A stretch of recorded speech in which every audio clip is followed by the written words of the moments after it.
Weak ಇಂದ scroll ಮಾಡ್ಬೇಕಾದ್ರೆ ಗೊತ್ತಾಗಿದ್ದು.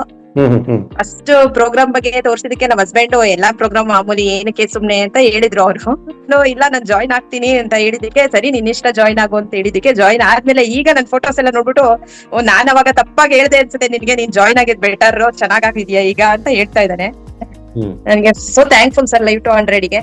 ಹ್ಮ್ ನನಗೆ ಒಳ್ಳೆ ತರ ಎಲ್ಲಾ ರೀತಿಲೂ ಒಳ್ಳೇದಾಗಿದೆ. ಒಂದು ನಿದ್ರೆಯಿಂದ ಹಿಡ್ದು ಊಟ ಎಲ್ಲಾ ಚೆನ್ನಾಗಿದೆ. ನಂದು 15 years ಜರ್ನಿ weight loss. ಹೌದಾ? ನಾನೇ ಜರ್ನಿ ಮಾಡ್ತಾ ಇದ್ರು, ಅದು ಯಾವ್ದೇ ರೀತಿ ವರ್ಕ್ ಆಗ್ತಿರ್ಲಿಲ್ಲ. ಆಮೇಲೆ ಕ್ರಾಶ್ ಡಯಟ್ ಎಲ್ಲ ಹೋಗಿ ಯಾವ್ದೇ ರೀತಿ ವರ್ಕ್ ಆಗದೆ weight loss ಆಗಿ ಮತ್ತೆ ಪೇಷಂಟ್ ತರ ಕಾಣಕ್ ಸ್ಟಾರ್ಟ್ ಆಗ್ಬಿಟ್ಟೆ. ಹ್ಮ್ ಹ್ಮ್ ಮತ್ತೆ ಪುನಃ weight ಗೈನ್ ಆಗಿ ಮತ್ತೆ ನಿಲ್ಲಿಸ್ಬಿಟ್ಟಿದ್ದೆ. ಇವಾಗ ಇದೊಂದು ಲಾಸ್ಟ್ ಅಂತ ಅಂದ್ಬಿಟ್ಟು ನಾನು ಜಾಯ್ನ್ ಆಗಿದ್ದು.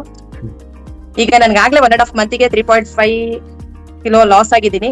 ಆಮೇಲೆ ಇವಾಗ ನನಗೆ ಹೆಚ್ಚಾಗಿ ನನ್ನ ಹಸ್ಬೆಂಡ್ ಮತ್ತೆ ಮಗನಿಗೆ ತುಂಬಾ ಹೆಲ್ಪ್ ಆಗ್ತಾ ಇದೆ ಅನ್ಸುತ್ತೆ. ಸ್ಟಾರ್ಟಿಂಗ್ 2 days 3 days ಅವರು ರಿಸಲ್ಟಿಂಗ್ ಎಲ್ಲ ಕೊಟ್ಟಾಗ ಮಾಡಿದಾಗೆಲ್ಲ ಬೇಡ ಈ ರೀತಿ ಎಲ್ಲ ನನಗಾಗಲ್ಲ ಹಾಗೆ ಹೀಗೆ ಅಂತ ಹೇಳ್ತಿದ್ರು. ಇವಾಗ ಅವರೇ ಕೇಳ್ತಾರೆ 5 compartments ಇರೋ ಪ್ಲೇಸ್ ಇಲ್ದಿದ್ರೆ ಅವ್ರು ಊಟನೇ ಮಾಡಲ್ಲ ಇವರು. Thank you sir.